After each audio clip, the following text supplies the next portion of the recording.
É Emirates dar as boas-vindas a bordo do Estádio da Luz. O seu entusiasmo é muito importante para nós. Pedimos, por isso, a sua atenção para as instruções que se seguem. Neste estádio, existem 32 portas, 65.000 adeptos e 2 balizas. Este jogo terá a duração de 90 minutos, com uma paragem de 15 minutos ao minuto 45. Estamos quase prontos para a entrada em campo da equipa do Benfica. Pedimos-lhe que nessa altura coloque toda a bagagem de mão aos seus pés e assegure-se que todos os aparelhos eletrónicos estão desligados para que possa concentrar-se em dar à sua equipa o apoio incondicional que ela merece. Chamamos agora a vossa atenção para as regras de utilização do cascol. Coloque o cascol sobre os ombros em sinal de benfiquismo e mantenha-o apertado durante todo o jogo. Em caso de golo, os cascóis saltam automaticamente. Coloque-o sobre a cabeça e respire normalmente. Adeptos acompanhados por crianças devem passar nesta altura. O jogo está prestes a começar. A Emirates agradece a vossa preferência e deseja a todos um bom jogo. A regra do Benfica.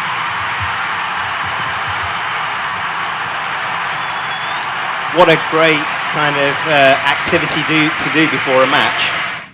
And just take a look at some of these numbers here. These are real figures. And what happened is that the views on YouTube are over about 2.25 million now on YouTube. But the next two are the really kind of interesting impacts that they've had on their actual business. 5,500 extra visits to the career page of their website. So think about employer branding and how powerful that can be. And over the next 2 months since that was aired, so remember that was just in a match with about 70,000 people who then were all filming and immediately shared that. That drove over a 15% increase in bookings for the next 2 months. Yeah, incredible, right? So getting some of these things right it has untold benefit to the business. So let me move a little bit quicker now just into some flight of fancy, if you like, and go into the future a little bit and think about some of the things that we're starting to hear about, like robotics and artificial intelligence. Now, this here, do you know what this robot is called? Here. It's called a Terminator. Okay, this robot is from a film, but this website is the BBC Capital website. And their headline is, what does the march of machines mean for your job? And I'm going to use a Terminator as the picture to do it. A Terminator is a robot that wants to get rid of all humans. So talk about sensationalism already.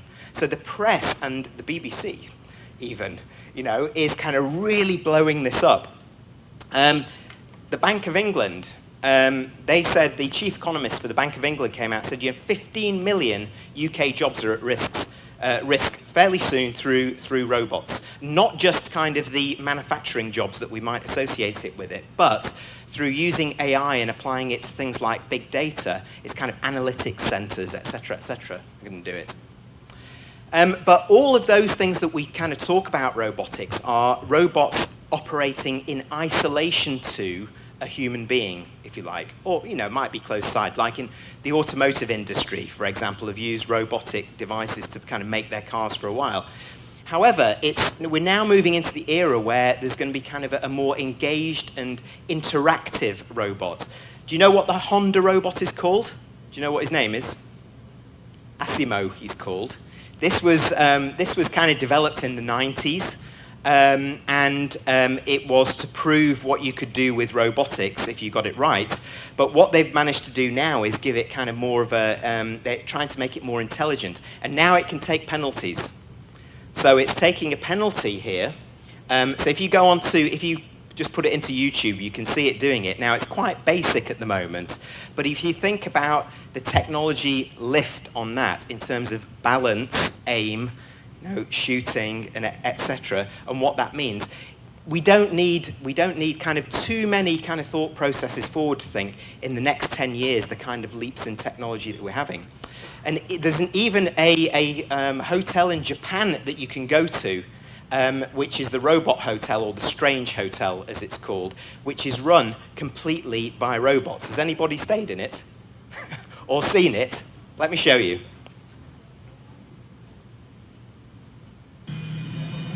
いらっしゃいませ。変なホテルへようこそ。本日の宿泊者データを確認しますので、お名前をフルネームでおっしゃってください。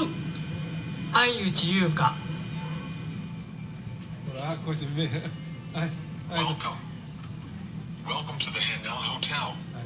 If you want to check in, please press まあ 1. これは人のためには完全にはできなくても負けないような笑顔とかサービスができるんじゃないかということで、まあ、このアンドロイドロボットをですね開発お願いしたんですね。はい。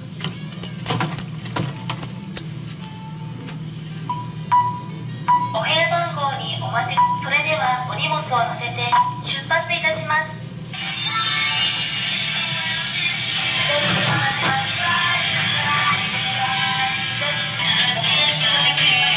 停止いたします。お部屋に到着。今日の長崎の天気をお知らせします。ジュリーちゃん。何でしょうか。解除。はい。目覚ましを取り消します。ローコストエアラインが広がっていったように、まあ、ローコストホテルが広がる時代が来るんじゃないかというこの最初のチャレンジですよね。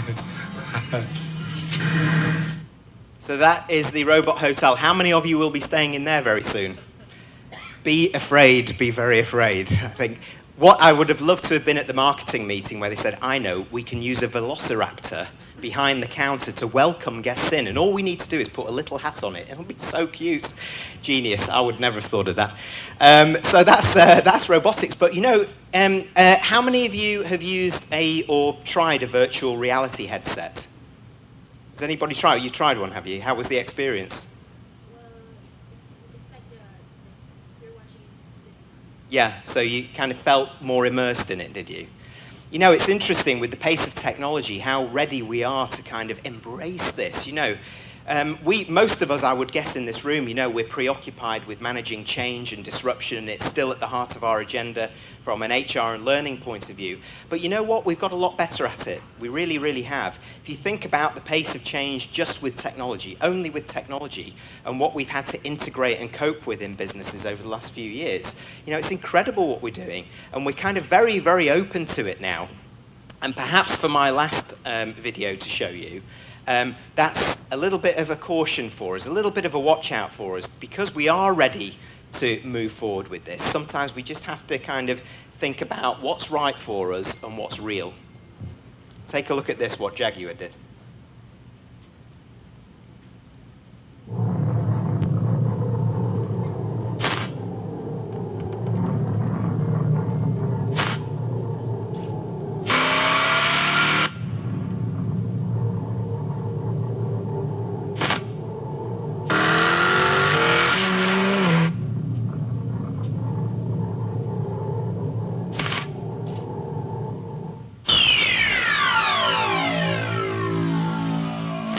The Jaguar F-Type simulator. It's just sitting on a 6-axis hydraulic platform here. Roll you around, lift up, down. That's all right for you getting there. Once you're wearing this helmet, that's really going to simulate exactly what it's going to be like on the track. Very good. Make sure you brace yourself. Good luck. Okay, Glenn, I'm about to start the ride. Welcome to Jaguar Virtual Simulator.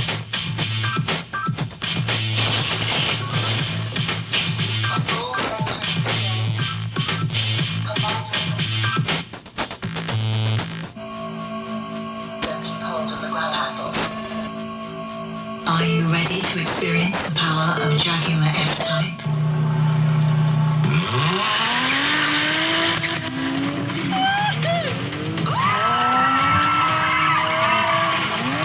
I was surprised by how real it felt, actually.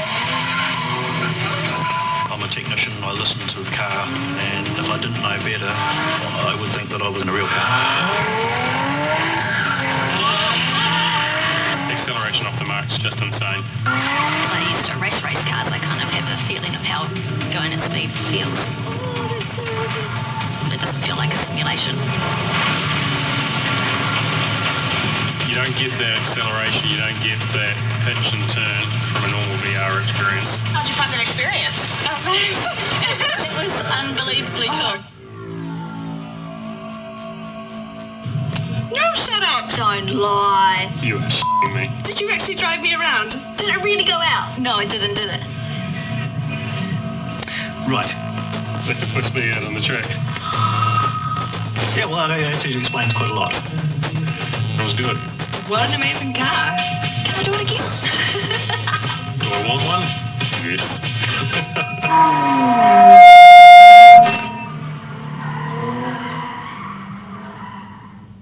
I think a really fantastic way of proving that we're ready to believe anything in this age.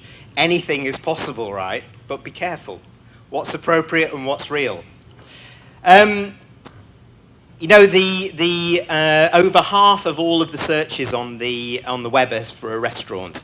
And when we think about virtual reality, robotics, whatever, we have to think about actually many organizations are just at the very beginning of their technological kind of journey. And this is a great example because many of the restaurants actually, as few as 5% actually have a mobile-ready website where people like us can go on and we can interact in a way that really gives us a great user experience, a very easy way to order food, etc. Spare a thought for Dominos Pizza. Has anybody had a Dominos Pizza recently? Not so much. Do you know Dominos Pizza? Yeah, okay. So if you take a look at the red line, this blue line here, in 2008, their share price had hit rock bottom. It kind of mixed with the, if you like, the global financial crisis. They didn't know where they were going. It was a very traditional business. But what they started to do was to employ technology in every part of their business, in every part of their chain, not just the ordering process, but how things were cooked, just-in-time delivery, communications to the drivers, and some great kind of advertising. And their share price kind of went up and up and up. And this is the kind of the figures that they got. In 2008, their market capitalization as an organization in terms of worth was $300 million. Within 7 years, they'd increased it to over $7 billion. Now, Aaron Allen is a consultant in this industry, but specialized in technology. And for him, it was undoubtedly the role of technology, appropriate technology, at every part of their business that moved things forward. Twago, in terms of something broadly aligned to what a lot of us do in this room, Twago is a startup organization. They said, you know what? The future of work means that there are going to be a lot more independent experts out there. What about if we created a marketplace for them? So a company like me, I could go out and say, you know what, I need kind of an LMS, learning management system administrator, but I just need them for 3 months. So I would go to Twago in any country in the world, in any language, and I would find an expert fit for me, rather than going through my process of recruitment, you know, my usual recruitment process. So kind of this sort of outsourced website, web marketplace. Again, the shared economy kind of coming in, a really interesting new company that's coming out. And all of these here, the golden thread, the red thread in all of these is technology and how that is moving forward. But I'm going to move on from that for a second because I'm going to say that, you know, I've talked about technology a lot, but we've got to remember that humans are really important to our business. Would you agree? Everybody's smiling. Yes, we are all important to the business. Of course we are. Do you recognize any of these people? Yes? Yeah, most of them. So you've got Miss Chua here at the top, who is in charge of one of the largest telecom organizations in Singapore, one of the top 3 most powerful Asian women leaders. You've got Tony Robbins and Bill Gates, very famous obviously from a business perspective, and Emma Watson from Hogwarts, live from Hogwarts, now in front of the United Nations, starting up He for She from nothing, and getting onto YouTube, getting all of these views, all of these followers here. If I were to ask any of you in this room, if I could say I could bring those people into your business tomorrow to help you promote to your customers, would you say, yes, please? Would you? Yeah? Okay. Would you say the same for these 3 people? Hello? Would you? Yeah, no, you're not so sure, right? Okay. But this is where the human bit is accelerating as well. Does anybody know who these people are, by the way? No? That's okay, that's interesting, because, you know, we are kind of quite traditional in terms of our views on this, but let me show you these now. You remember the figures that I just showed you on the other screen. So, Niga Higa, he has a TV channel. He has 2.3 billion total views, 15 million subscribers to his channel, sponsored by companies like Gillette, Procter & Gamble, Google, okay? This person on the left, Jenna Marbles, look at those figures. Now, Jenna was famous, anybody heard the name? She was famous by shooting video of herself while she was drunk of her boyfriend applying makeup to her. Got so many hits and so popular. This lady now has a Beverly Hills mansion.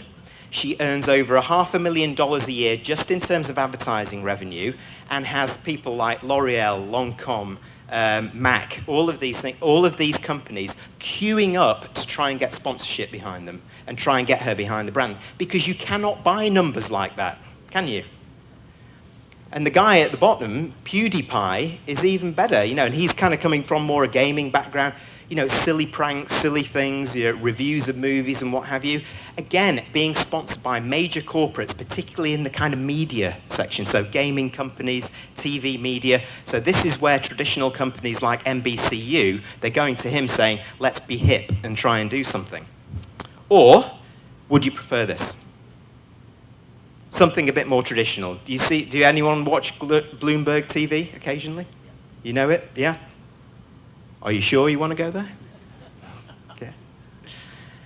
So we've got to consider, you know, what the future means, and we've got to be educated ourselves, and we've got to educate our people in what's new out there and how they employ technologies, how they work with each other in this brave new world, who we need to deal with. This is kind of the skills of the future, they say. Great website called unschooledfuture.com. If you've never been on it, go and have a look. It looks about the future of work and the future of learning. Really, really good. And that is at the heart of the final bit for today, which is actually coming away from, if you like, the what does the future look like, into if we're going to achieve success in that future, what do we have to do now? Because it's all right telling me about robots and AIs are going to take over the world, but what do I do now is the key question. So we've done a piece of research which talked about, okay, well, what are the 5 kind of key drivers that are preoccupying business at the moment? So we went to kind of our whole kind of global customer set. We said, you know, what are the things that we should be surveying behind and doing here? And we came up with the survey, which is the 5 drivers for success as you get to the 2020s workplace. So as I said, we're just in the process of publishing this at the moment, and the neat thing about the data that we've got from this, so I can show you the results of the data. What I can't show you is an event that we ran elsewhere is that we had for a group as large of this as learning leaders, HR leaders, and business leaders in a room. We went through all of the findings and we picked up what are the current best practices, what are the actions we need to do now, and what's the big out-of-the-box thinking to help us get started and get it done now. And we're going to include all of that into the white paper, so you will all get a copy of that following this. So let me come over here and tell you a little bit about this. So if you remember what I started with, we talked about the perfect storm coming. The perfect storm of a number of these factors that are going to hit some of our businesses, hitting them now, in fact. And are we prepared? You know, in fact, one of the key things about this is, or the key question should be, are our leaders and managers prepared for this? That's the key question. So this was the survey that we did. It's a global survey that we've run. By the way, you will all get copies of this. So I know that you're taking photos of some, I should have said that earlier, really, shouldn't I? You're going to get copies of this, and you'll get copies of the white paper also.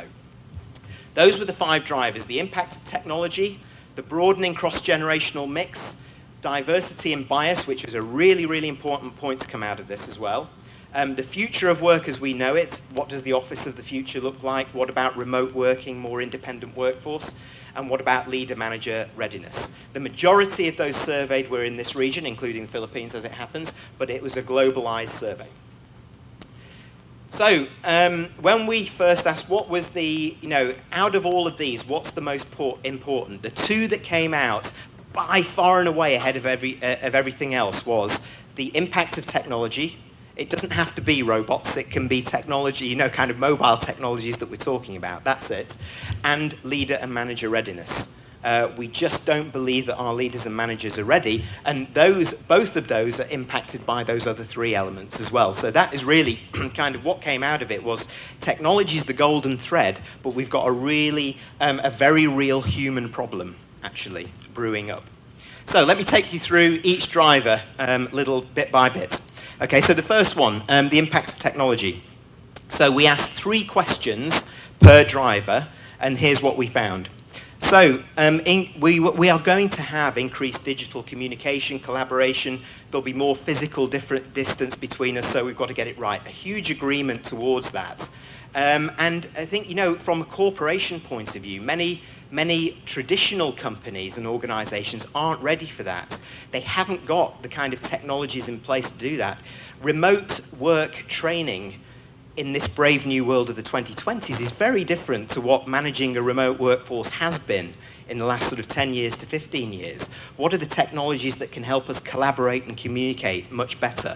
And those are the things we've got to get a handle on. Robots and machines and AIs will gradually take over the world and we're redundant. Well, the jury's out. You know what? This is because there is a lot of sensationalism out there. What is happening more and more is the role and the rise of artificial intelligence. And artificial intelligence is fantastically employed, as I said before, behind things like big data, because when you have millions or billions of data points, a human can't possibly do that unless they've got 200 years. And who's got 200 years these days? We need kind of immediacy. Think financial services, social, whatever. Does any of you know what Facebook's next new technology is going to do? Right? It's something to do with your pictures, and what they're doing is they're creating an artificial intelligence bot which is going to analyze pictures, and if you say, I want all of the pictures that contain a cat, they will be able to, in double quick time, across all of your albums, look for pictures of a cat, not in the center, anywhere in that photo. So they're creating a curated library of images which are personalized to you as an individual that said, this is my sister, this is my brother, this is my family, what have you. And then you can isolate these. So think about this, right, I want an album for my mom, or I want an album of my pets, or I want it, et cetera, et cetera. And it will be able to do it really quickly and create what you want. I mean, just a very, very small example, but that's kind of where it's being employed at the moment, and get with some fantastic results. Great for everybody that uses that. Gen Z will expect great collaboration and peer technologies and so on and peer connectivity when they come to the workplace. How many of you have kids here? I do too, a 14-year-old and a 12-year-old. And if they're not surrounded by multicolored plastic and devices at any one point when I walk into my room, and I get kind of like, I'm asking, that's a response to a question, by the way, saying, how are you today? Well, yeah, it's like this. But, they're so adept at using these technologies, and those of you, you observe the education sector. I mean, I'm in corporate learning, and frankly, we can learn a lot from education sector. They are way ahead of the game in terms of employing of technology with the way people learning, but also the way collaboration is used. So they really are flipping the classroom. They are giving our pupils and our kids, saying, you go and do this project, but then you're going to work together in a team like a scrum, and you're going to do kind of this when you come to school, just like projects that we do in the workplace. We've got to be ready for that, and we're not ready for that right now. Broadening cross-generational challenges. So, we're in danger of creating human silos because of this kind of broadening mix. Remember, we've got Gen Z coming in, we've got an aging population. Well, actually, not so. In fact, when we went into this, we polled and we went back to a lot of the people that answered this. So we said, we weren't expecting this. What's going on? And everybody kind of nearly shouted down the phone or whatever we were doing, or down Skype line, saying, it's because we've got so much better at this. Stop telling us we don't know how to manage cross-generations. We do. We've got a lot better. And interestingly enough, actually, this human silo element is more a problem in the West than it is over here. Because there's kind of been much more written about Generation Y, millennials, and kind of this, again, this sensationalism is kind of creeping in. But a lot of people say, no, we've got a handle on it. We can do this a lot better. I'm talking to an audience here who kind of know this, and a lot of businesses from the West should come here in this room and talk to you about how you manage Generation Y, and how you get the best out of that, and so on. It's just not a problem over here as much as it is in the West. But we do need a different approach to corporate learning, much as what I've just talked about, and a wholehearted agreement, almost 8 out of 10 people responding to this survey saying, yes, we absolutely do. The problem is, since the global financial crisis, is that we've kind of been in a bit of a rut from a learning point of view. And you'll know what I'm talking about. These are the first budgets that often go. I know this, because I'm on the other end of the phone saying, oh no, really? We have to cancel it again, and do this.